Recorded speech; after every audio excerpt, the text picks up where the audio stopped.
conflict in the Middle East and target Americans. In Minnesota, multiple companies and organizations will invest nearly $1 billion to help narrow wealth gaps in the Black community in Minneapolis. The Groundbreak Coalition announced the investment last night at an event in the Twin Cities. The coalition was formed following the 2020 murder of African-American George Floyd. And that's the latest. I'm Mike Moore from your 24/7 news source, the Black Information Network and BINnews.com.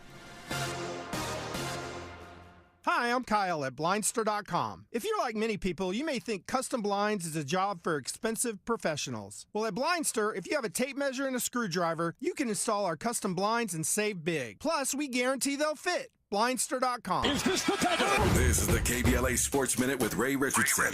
I'm a bad man. The Clippers beat Orlando by 16 last night at Crypto.com. 27 points and 7 assists for Paul George.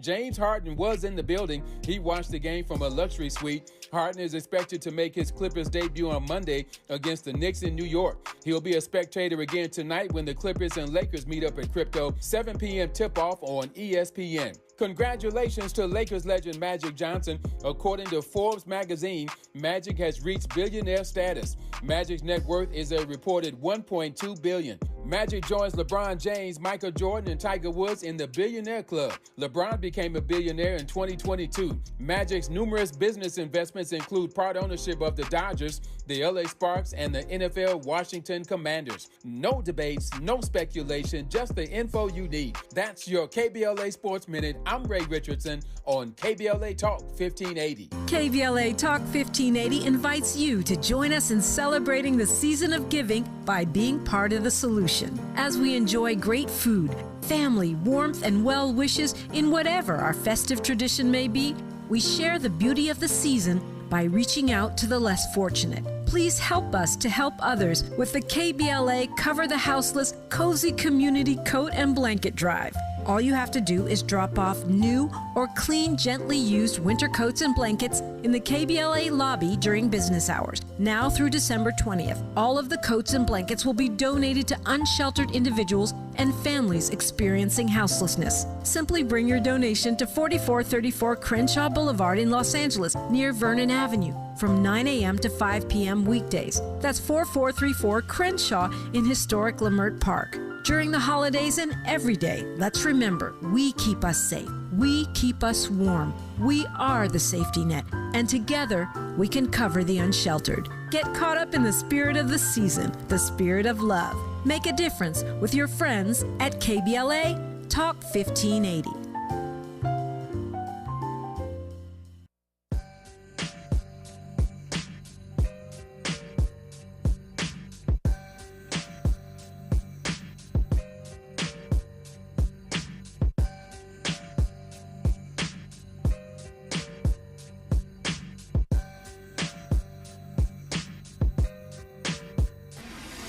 Locked up, they won't let me out.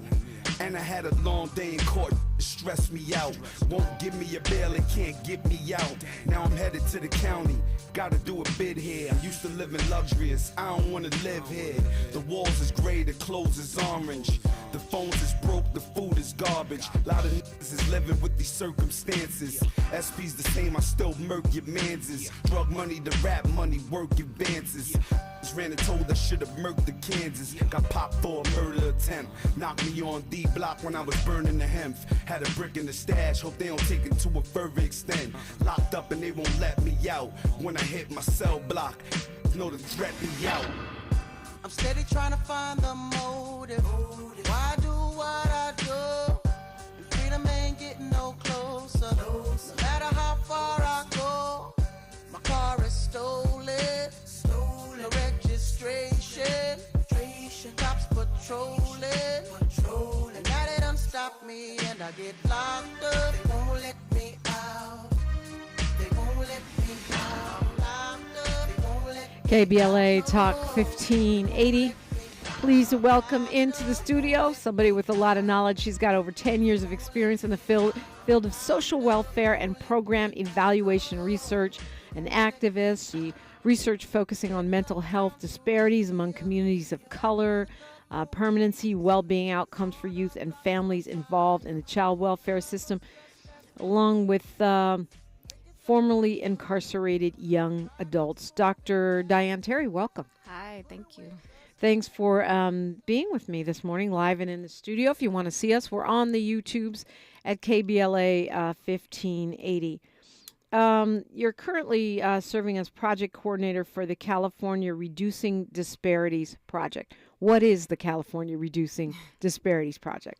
It's an amazing project. So California did something historic where they voters allowed for tax money to be funneled into community-defined evidence programs. And so that's communities of color, LGBTQ communities who are implementing mental health interventions using their own culturally defined strategies. So it's an amazing project because California has never made this type of investment before. And these folks are addressing mental health in the ways that make sense for them, that look very, very different from traditional therapy, from kind of Western practices. So we are evaluating that initiative to say, was this a cost-effective way for the state to spend their money? Are people doing better when they get these services compared to traditional programs? And the answer is they are, and the state has saved a lot of money. So it's powerful. We'll drill down a little deeper into that as we go along. Is this project, Reducing Disparities, do you see it as an outgrowth of the movement for Care First, a movement away from incarceration as the answer to everything? I think it is, because it's also interconnected. And so I think that people are realizing that there's systems that have caused our communities harm, and the more we feed into those systems, fund those systems, the worse outcomes our communities experience. So I definitely think it's all connected. When you say that people are doing mental health intervention or support in ways that are not traditional, can you give me an example? Yes. So there's one group in Butte County. It's called the Hmong Cultural Center, and they are working with Hmong refugees, immigrants, and primarily elders, and recognizing that folks might be struggling with mental health, but would never step foot into a doctor's office, would never even maybe use some of the words we might use to describe a mental health challenge or crisis. So their intervention might look like gardening. It might look like taking the elders on field trips so they're acclimated to their environment, so they know how to navigate their environment. And through those acts, that's how they're kind of addressing distress or providing support for each other. So completely different. There's no therapist couch. There's no, copay. There's none of that. No white coat. Exactly. No white coat. Exactly. You're talking to your peers and you're gaining support.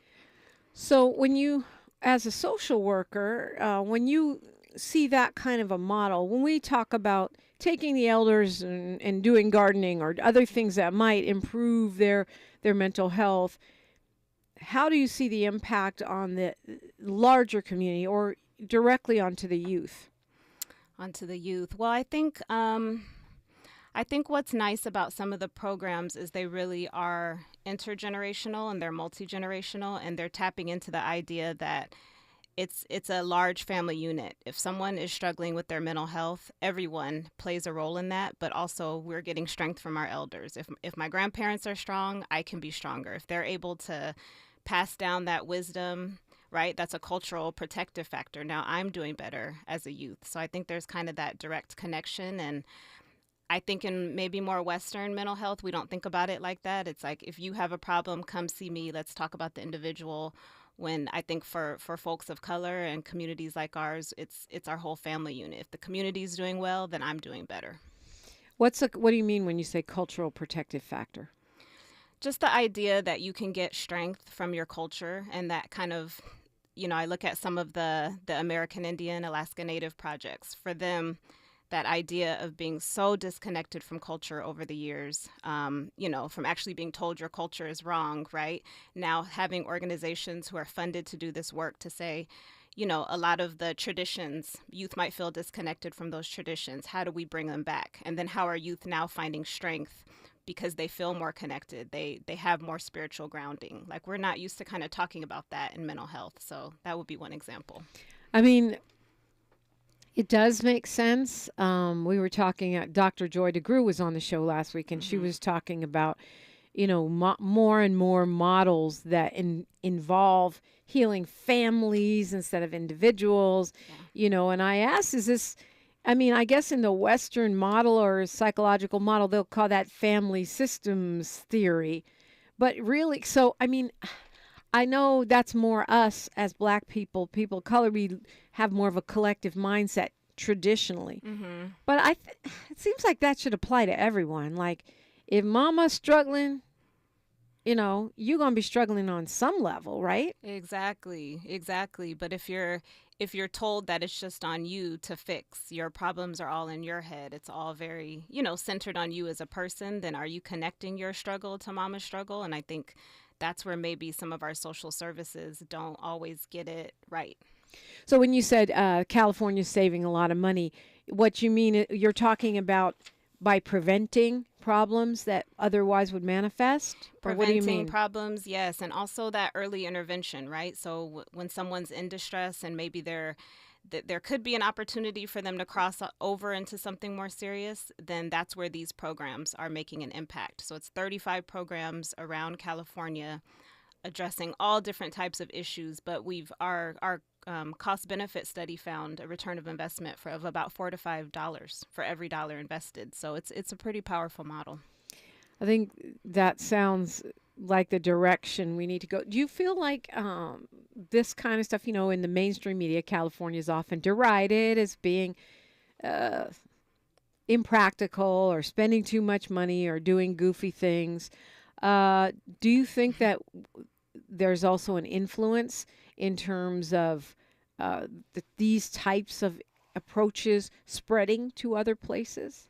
I think so. I think people also, they talk about California, but then they look to see what we're doing and they look to see, is it effective? And so there has been talk even of this model spreading, and how did California do it? And what did the research say? What were the results? So I think it is spreading because it's resonating with people that maybe I don't go to a therapist when I'm having a problem. Maybe I'm talking to a spiritual advisor in my community, or maybe it's just the importance of, maybe it is a traditional clinical setting, but it's someone who looks like me, who speaks my language, who understands the family dynamics I'm dealing with. And I think that resonates with folks. Dr. Diane Terry, you're a researcher, you're a social worker. How does that mesh with activism for you? Yeah, it's been an interesting journey, but a very purposeful journey. I think that, at UCLA, we started out student activism, very much rooted in the Black Panther Party, very much rooted in this idea that you can change your surroundings, right? That people power. And I think from that, I went into social work, and I do think social work is a place for activism. Even though there's kind of that clinical work, there's also our mandate is to change the conditions around us. And it's interesting because I never thought I would get a PhD. I never thought I would do research, but working for the county and realizing there's some systems that need to be changed. I was a child protective social worker. And I would investigate families for child abuse. And the court would mandate these services and these programs. And I'm thinking, this would not jibe with my family. Like, nobody wants to go to a parenting program because a judge ordered them to do it. It's a hostile condition. And I remember feeling like there need to be more people like me doing research so that we have more effective policies. And then I landed at a research center that is all about research activism. That's really grounded in this idea that, our research has to be advocating for change. It's not enough to do research to produce knowledge, which has its own value, but we work hand in hand with community organizers, with folks in the social justice world to really, how are we using this data to make something better? So it's not data for data's sake. Exactly. It's data for a purpose. Exactly. And it's hard. I will say community-based research is hard for that reason, but it has a direct and immediate sometimes impact. Some people will say, well, how is it objective if you're going in, with a purpose? Right. I think people don't realize sometimes how much research is subjective. Like, people feel like numbers, you can't lie with numbers, right? That's the most subjective thing. But when you even look at a survey that's developed to talk about depression. Well, what if you don't use the word depression? What if, again, you don't kind of some of the behaviors and mannerisms and way maybe traditional models express depression? If I'm taking that survey, does that resonate with me? So those people who developed that survey also were subjective. They were using terms that they're familiar with. They were talking about contexts that are familiar with them. So I think all research has that subjectivity to it, but people don't realize it. Yeah, I mean, that's what I say about news. I think this idea that people run around saying, I'm objective. Maybe you're fair, but you're not objective because you can only see the world through your eyes. I do my best to be fair, but I know that I'm going to see the world as a black woman. Exactly. Right? And that's just what it is. A black woman who spent most of her life in cities, right? Right. And I think to me it seems more honest to say, okay, I am biased. I have a bias built into my brain, but I'm fair. I'm doing my best to be fair. Right. And acknowledging the research that is biased. So when folks will say, well, how do you know this works for all people? They'll say, oh, we tested it with some black people or with some, urban folks. And it's like, well, how many urban folks? And how did you reach them? And did you reach this particular demographic? Because, people say, we tested it with black people. Well, which black people? Where did they live? What was their context? Right. Yeah, we tested it with Clarence Thomas. Right. And Diana Ross. Yes. And it works. and it works. Oh, okay. Now we know it works for really wealthy people. Exactly. 800-920-1580 if you want to join the conversation. Talking with Dr. Diane Terry. And, as you're researching and looking at how we prevent people from getting caught up in the system, I want to speak with you as we come forward about this idea of a school to prison pipeline and what are the things we need to do to start to interrupt the criminalization of our young people? What can we as parents, as activists, as community members, as social workers do to interrupt that cycle? It's KBLA Talk 1580. A safe place to go loud. A great place for progressive politics. KBLA Talk 1580. Environmental justice, pollution, and climate. In Los Angeles and across America, people of color are suffering and dying from disproportionate health impacts on a planet that has less than 10 years to prevent irreversible damage. Heat illnesses, respiratory illnesses, water-related illnesses, food system impacts, insect-related diseases, black maternal health, and mental health effects. As the impacts of climate change mount, millions of vulnerable people, our people, are going to bear the brunt of these extreme environmental events, which will likely lead to forced displacement, loss of cultural identity, and other related risks. These realities are as real as rain. Stay tuned to KBLA Talk 1580 for more details about the most progressive multimedia and live events campaign any black media outlet has ever undertaken to combat the climate catastrophe. Experts, events, empowerment. It's all on the way from Unapologetically Progressive. KBLA Talk 1580. We don't black down. We level up. Level up, level up, level up, level up, level up, level up, level up, level up, level up, level up, level up, level up. Venture X from Capital One is the travel card for people always asking, where next? You earn 10x miles on hotels and rental cars, and 5x miles on flights booked through Capital One Travel, and 2x miles on everything else you buy with Venture X. Plus, receive premium travel benefits like access to over 1,300 airport lounges. The Venture X card from Capital One. What's in your wallet? Terms apply. See CapitalOne.com for details. Shop Black Friday every day and get the best new deals all month long only at Lowe's. Right now, save up to $800 on select major appliances, plus save an extra $100 on select laundry pairs. And there's more. Bring home pre-lit artificial Christmas trees starting at $49 because Lowe's knows deals. Valid through 10/31. Appliance savings vary based on purchase amount. Exclusions apply. While supplies last. Selection varies by location. See Lowe's.com for details. Thanks for waking up with Dominique DiPrima on KBLA Talk 1580. And we're talking with Dr. Diane Terry. She co-authored a book with Laura Abrams called Everyday Desistance, A Transition to Adulthood Among Formerly Incarcerated Youth, which looks at how formerly incarcerated young men and women navigate reentry and the transition to adulthood, specifically in Los Angeles. Yes. So talk to me about, I started with school to prison pipeline because I think the fact that a lot of kids just disappear from school and no one tracks it. Yeah. The fact that there seems to be, we always hear if you're not reading by third grade, the numbers that I've seen around illiteracy are staggering. Yes. So how do we interrupt that school to prison pipeline? Yeah, so it's interesting in the book that you referenced, Everyday Desistance, we interviewed about 30 young men and women who had spent some portion of their adolescence and young adulthood in and out of the system.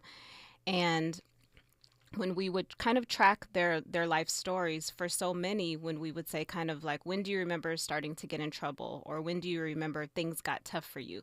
It was always for some portion of them in the school setting. So folks who were recall getting suspended as early as elementary school, or for a lot of them, middle school being that period where... Yeah, middle school is rough. It's rough, right? And we think of it developmentally, but it's also with your peers. It's just that critical time. And so I think for those young men and women, well, for one, not being suspended at such an early age, I think they talk about really wishing that they had more programs to benefit them.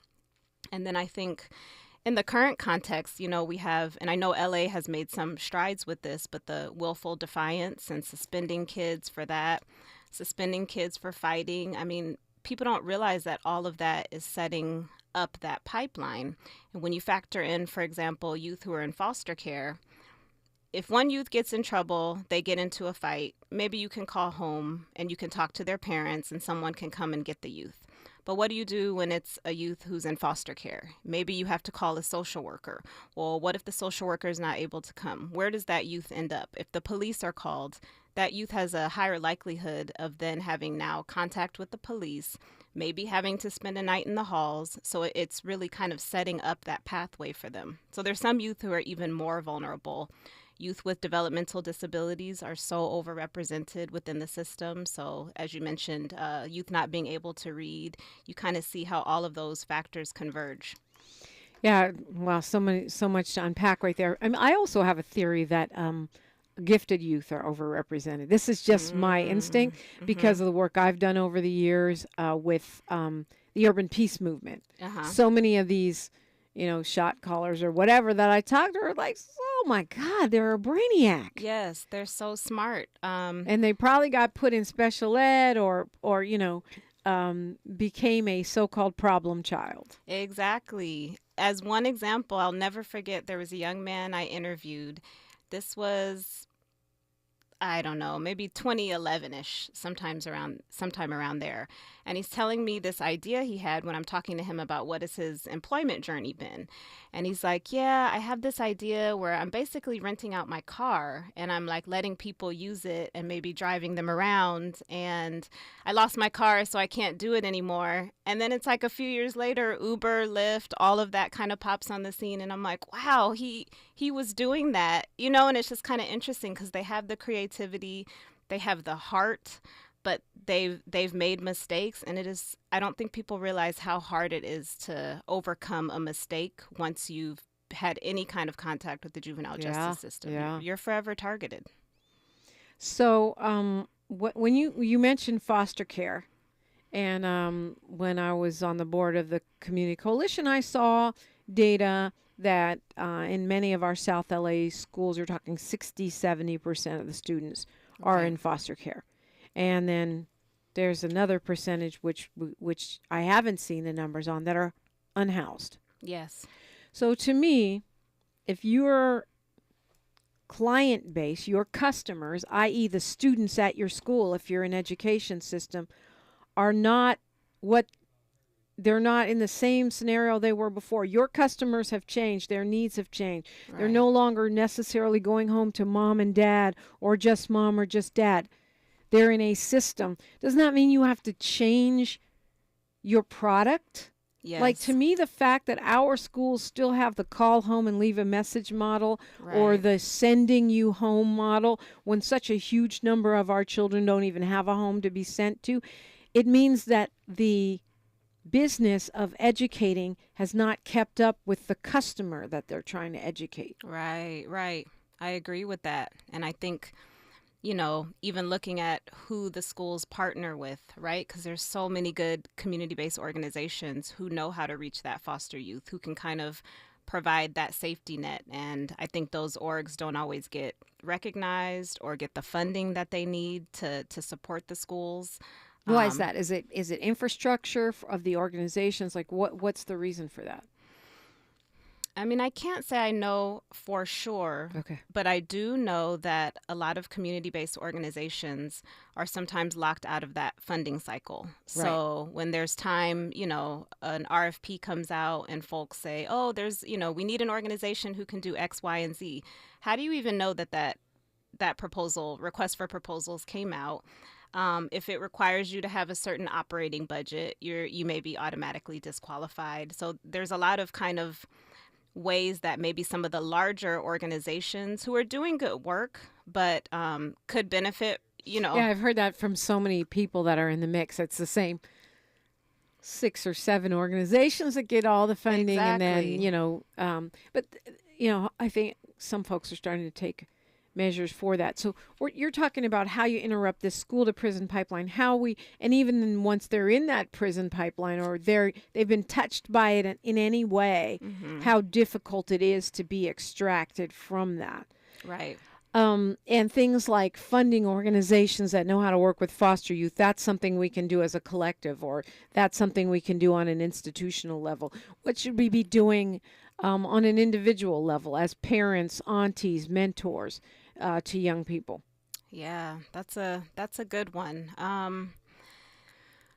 I think I see the Probation Oversight Commission, which I'm a commissioner for, as maybe one way to do that, because I think that, you know, we have these bodies who are here to kind of talk about how these systems can better serve our youth. And I think that commission in particular is very, very intentional about having community voice and community input.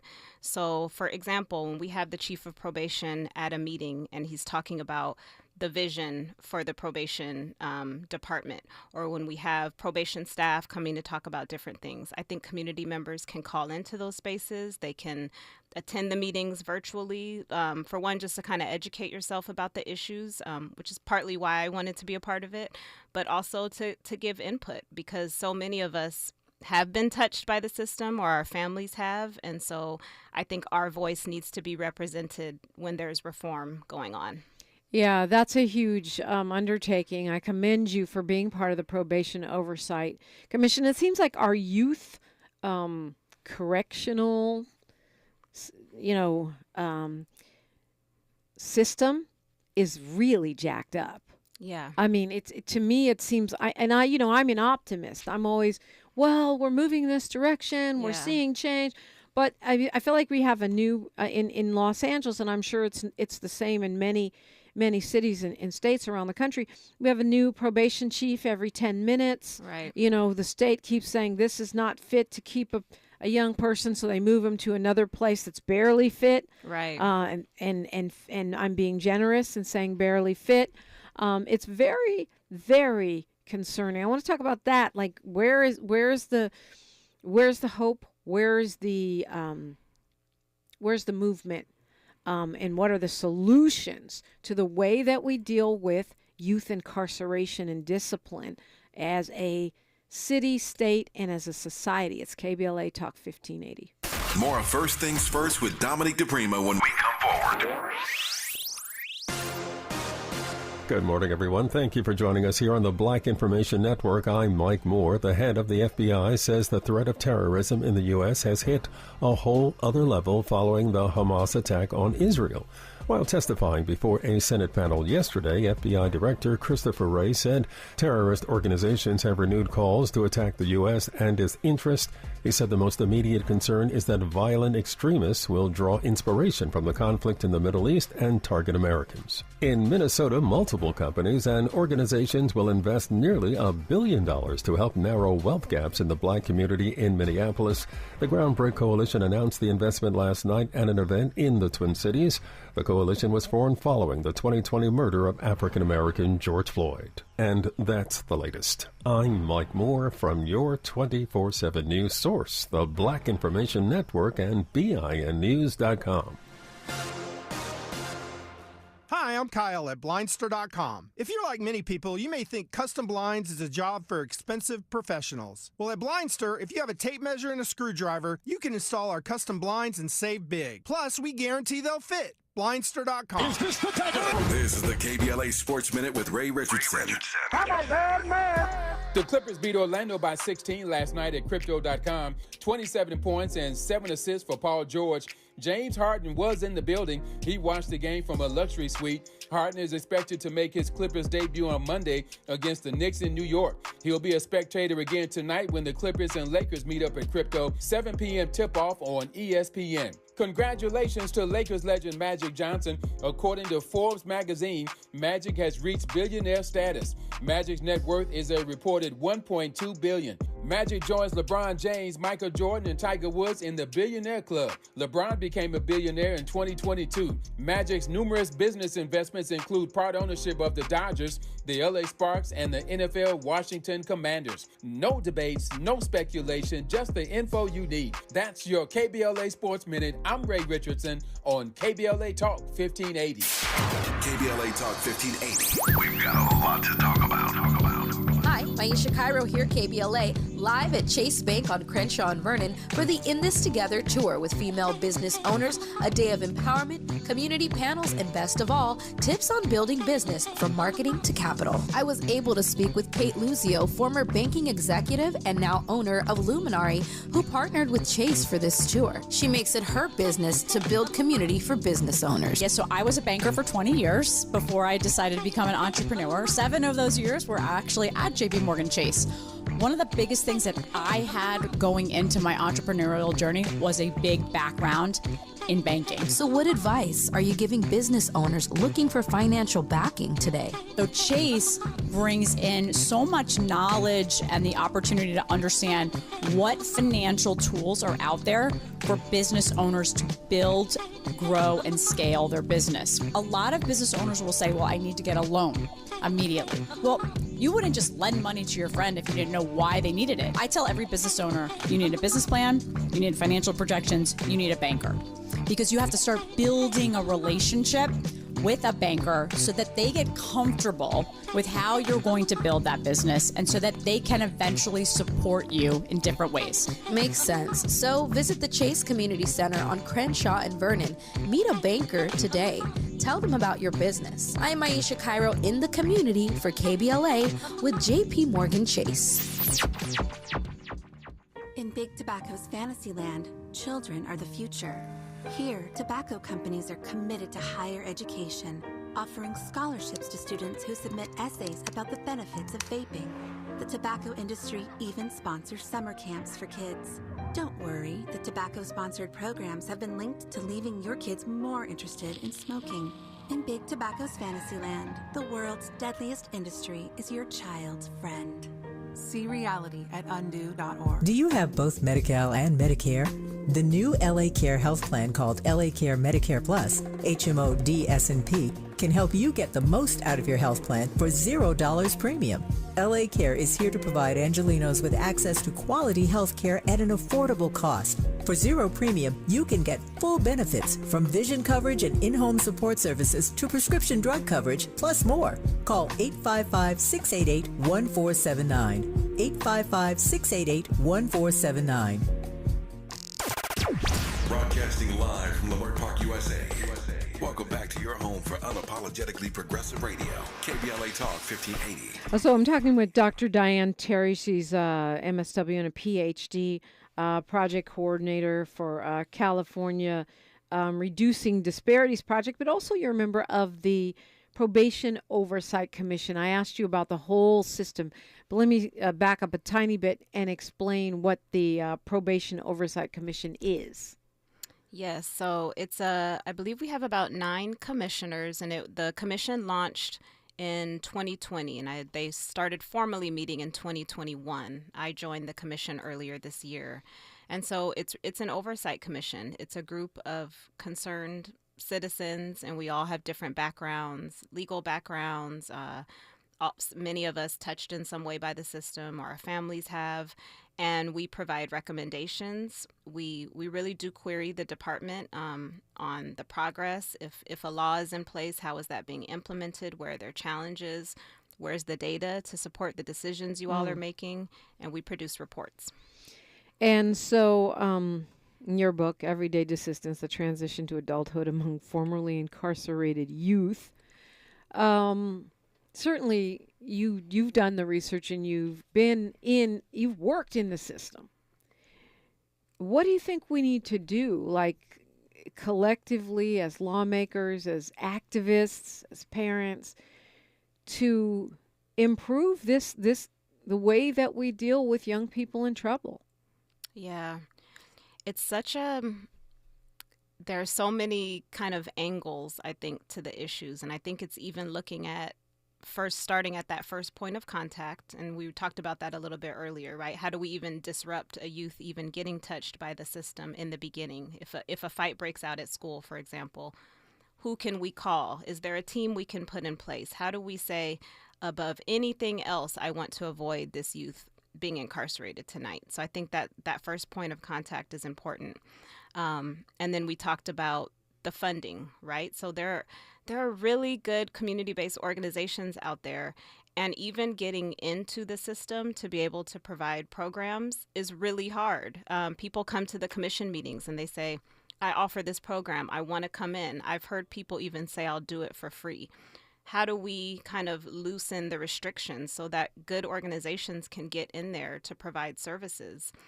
And then staffing is a huge issue that has really impacted the department, where if you want to move to any sort of healing model or transformation of the system, you need the staff to do it. And there's not enough staff, and I know consistently that's raised at the meetings.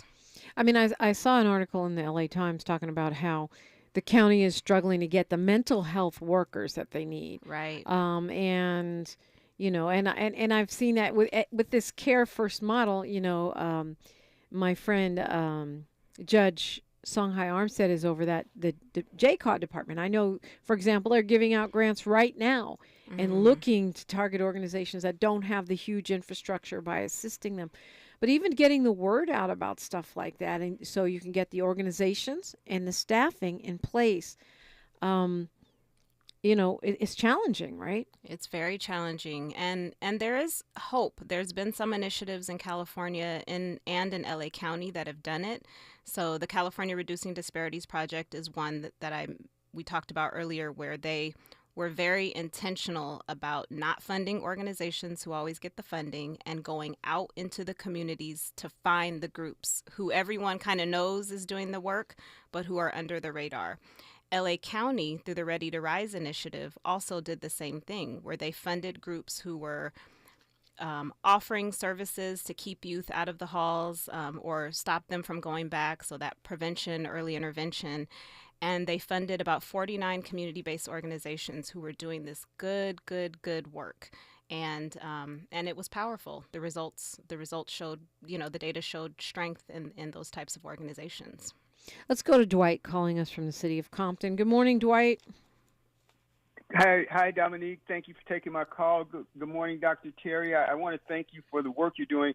Has your organization ever thought about dyslexia being the cause of a lot of young people getting in trouble? Because I myself, I've written poems, and I've given some to Dominique, matter of fact, just testing elementary kids for dyslexia, because I have dyslexia, but I've also heard that Einstein and also Elon Musk has dyslexia, so it's not a matter of your intelligence.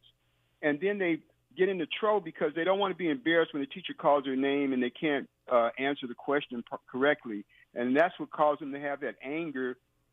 Then they want to fight.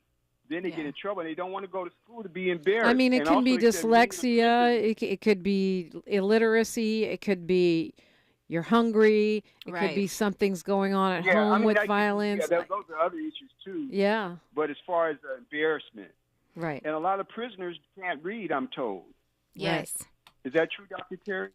I don't know any percentages, but I do know that there are folks definitely in those systems who can't read or who have dyslexia or some of the other challenges we mentioned.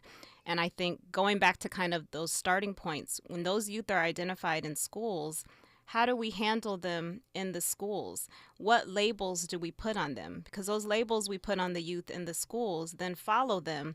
Then by the time they get to the halls, they have all this paperwork on them. They've been so marked as needing a system or in a harmful way. So then when you come to maybe offer services 10 years down the line, they're like, I don't want another program. I don't want another system. I'm tired of being labeled. And so I think that's something as social workers we need to figure out. How do we talk to youth and in the schools? And then, yes, once they're incarcerated as well. So I hear you. I agree.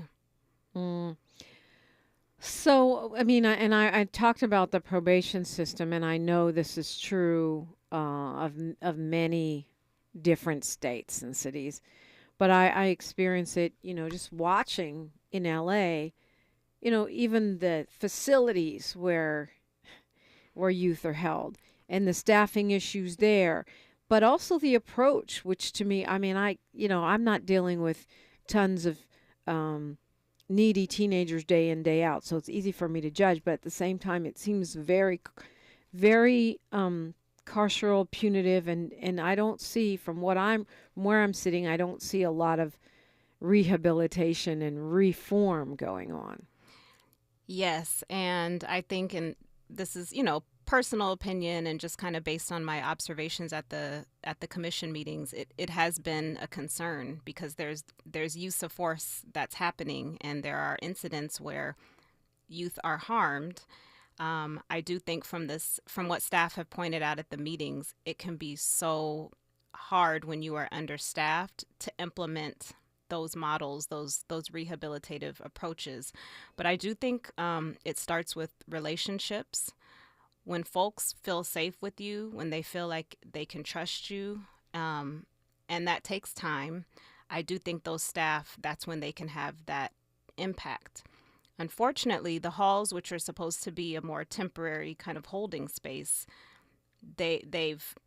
they're holding youth in there for far longer than they should be. So that's unfortunate. But I think what it does allow is for staff to kind of build those relationships with children. It's hard, though. How do you trust someone who's incarcerated you? Yeah, well, I mean, it's kind of like also some of what I'm talking about is before they get there, right? So we're on school campuses. I just am very anti-cops on campuses. Yes. I think if you had tons of counselors, whether it's Columbine or South LA, they're more likely to know what's going on with that child. Yes. I get so angry when I see all these videotapes of kids being arrested for talking back to a teacher, kids being thrown down on the ground, kids being, handcuffed and such. Because I don't think it should be necessary. In 99% of the cases, to me, that wasn't necessary.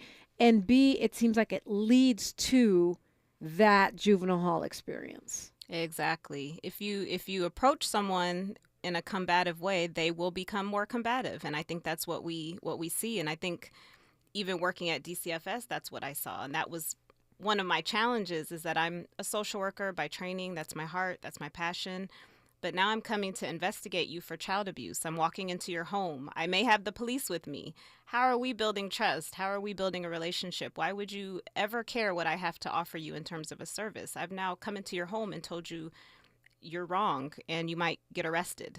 And lose your kid. And lose your children. On the other hand, you're seeing all these kids, and maybe it's not all these. Maybe that's my perception because I'm tracking the news. But children that have had multiple contacts with DCFS and then end up dead because somebody missed the fact that they were in danger in their home. Exactly. And there was a model when I worked in the Compton office that was the name is escaping me, but basically it was a model that we do everything but try to detain the kids. If there's family, if there's where's the church, if there's a community provider, what can we do to kind of be that first point of contact? Some people, there's neglect because they're poor, right? So they're not trying to neglect their kids. They need a car seat. They need money for a car seat. How do we get those services in place? How do we bring family? Do we need to move another family member into the home? So kind of thinking with some like alternative approaches, and then removing kids, obviously, when there's real danger. Talking with Dr. Diane Terry, and you 800-920-1580. A fascinating conversation. Want to talk about what is working when we come forward on KBLA Talk 1580. She's reclaiming her time on KBLA Talk 1580. More First Things First with Dominique DiPrima when we come forward.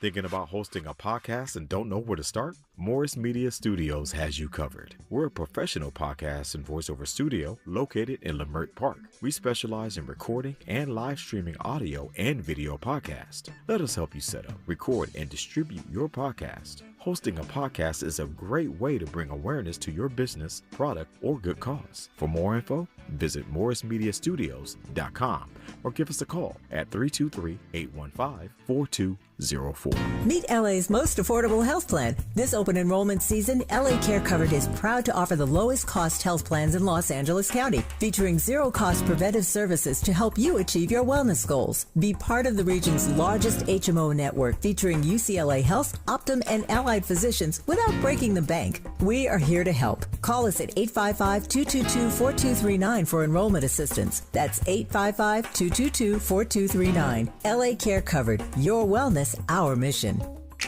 For all of us, this generation and the next, there is simply no place in our lives for litter. And yet, it's everywhere we look. And unfortunately, it does belong to all of us. So, let's come together and create a litter-free, clean California, once and for all. Remember to properly dispose of your trash and recycling. Secure truckloads with tarps to keep debris from flying out.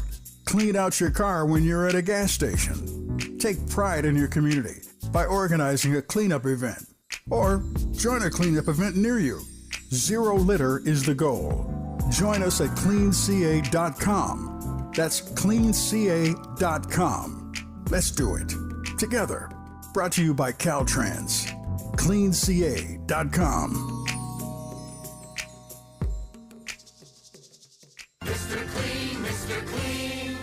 Of course I use Mr. Clean Magic Eraser to clean tough messes off my stovetop and bathtub.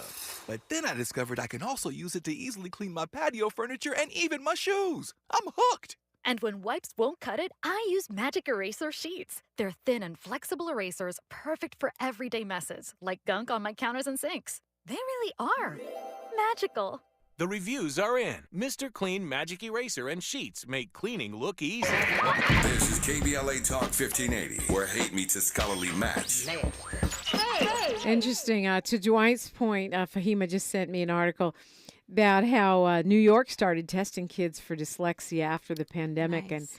and found a whole bunch of kids. Yeah. Surprise, surprise. Just like I wish that our schools would routinely test, especially in Black community, kids for being gifted and talented. Exactly. I think, we need to start labeling more of our kids gifted and talented and find out some of our troubled children are bored as hell with your curriculum. Yes. Just saying. Dr. Diane Terry, what is working? I think the Oversight Commission, the Probation Oversight Commission, is a really good step in the right direction because, as I mentioned, it is a group of people who are asking those questions. I think sometimes the probation department can operate under a black box. You don't know what's happening inside. You just see what what comes out on the news. A lot of us see. And so asking those hard questions, pushing for reforms, going out and doing inspections and saying, hey, here's what's not right, but also here's what is right. We went to this location and here were some good practices we observed. So I think that's a really positive step in the right direction. We also have in LA County a new initiative, and it's the Trauma Prevention Partnership, California Community Foundation and the Office of Violence Prevention. They're funding a variety of community-based strategies, everything from community healing to the gang interventionists, right? So those community intervention workers. So those are those community grounded models and ways of healing that we know work. And so now they're getting the funding to do it. And hopefully with our evaluation, we'll show that it's working and that it's promising. So those are good steps. One of the things that I think, you probably know about that all of us could learn a little bit more about, not just as a researcher and an MSW, and an author, but as a mom, is that the adolescent brain is different, right? It's different. So as parents, as educators, as disciplinarians, or what are we missing? What should we know about dealing with middle school and high school age people that we don't? Yeah. And I'm learning too, as my oldest is in middle school. I mean, it's interesting because we hear the science, for instance, with juveniles, that their brains aren't even fully developed until I think it's like early 20s or something like that. And we hear that, but we never think about how it applies to our own children. So I think maybe I do think there's more we can do to educate ourselves, right? So there's a whole movement around like conscious parenting and gentle parenting, and I think there's different views of thought on how that parenting method works. For sure. I mean, I think I read on the internet, gentle parenting is for gentle kids. I got gangsters. We all got excuses and reasons. But some of it is just understanding the decision-making process, right? And exactly. Not just for parents, but for law enforcement, for teachers. Exactly. And it comes back to this idea that, the concept you brought up about willful defiance, which, we have seen in LA that they don't get to do that anymore. I think the governor just signed it for the state of California. Yes. But, in other states, it's still a thing where really it means having an attitude can get you suspended. Yeah, right. So what's going on in that young person's brain at that time? What's going on in their nervous system? And then what's going on in the person responding to that too? Because it's like if the youth is we can recognize the youth is having a heightened response, but we are too, especially if I know I'm going to be filmed, I'm the teacher or the school police officer. And I think so on both sides, there's some education. As the professional, how do you calm yourself down in that moment? And then I think there's valid concerns where I've heard probation staff say, if there's a riot breaking out, we're trying to also keep some kids safe in the middle of that. And so I think that's where the use of force happens. So both sides, how does that probation officer respond to a safety concern, keep their cool, and not put hands on a youth? That's a lot of dynamics at play. I mean, that's the whole de-escalation conversation, which goes beyond youth law enforcement and into our societal expectations of disciplinarians and law enforcers. When we come forward, we'll get some final thoughts from Dr. Diane Terry before we hand the microphone over to Mr. Tavis Smiley. That's next. KBLA Talk 1580. The station you turn to when you've had it up to here with cultural incompetence. KBLA Talk 1580. To boldly go where no man has gone before. Boldly taking talk radio where it has never gone before. New vistas, new voices, new views, new visions, new victories. We're KBLA Talk 1580, and we're taking public media black. The Green Foundation, key health influencer, empowering our Black communities through action. The Green Foundation advocates for affordable health care, accessibility, and knows the importance of culturally relatable health care. Regardless of income, we believe it is a right for optimum health. The Green Foundation has been at the forefront for 25 years, dedicated solely to promoting prevention through early detection, annual screenings, and nutrition. We know you because we are you. Our hand-holding approach Hope supports you and your family to receive your right to be treated fairly and receiving quality healthcare services. We want you and your family to know COVID-19 was devastating to our families and to our wallet. We can build back better by understanding prevention, wearing your mask, washing your hands, social distancing, and understanding the impact of long COVID. Get the care you deserve. Take advantage of your privileges. Contact us, info@thegreenfoundation.net. info@thegreenfoundation.net. The conversation continues right now with Dominique DiPrima on First Things First. So much ground to cover here, Dr. Diane Terry. Appreciate you spending the hour with us. You are a member of the Probation Oversight Commission. You're an author, Everyday Desistance, A Transition to Adulthood Among Formerly Incarcerated Youth, a social worker. What do you want to leave us with this morning? I would love for folks to become more familiar with the Probation Oversight Commission. We do meet monthly, and these are public meetings. They are held in a public space once a month, usually on a Thursday, often at St. Anne's. And people can also call in. So there are hybrid meetings. If you can't attend in person, you can watch on YouTube and just become familiar with the issues. I think for a lot of us, we get into this work because, you're envisioning that being your son, your cousin, your brother, your uncle. And so, when you hear a story in the LA Times about the probation department, chime into a meeting. There's always room for public comment. You can email the commission to leave public comment. You can call in, and those perspectives are represented and they're valid, and we do follow up on them.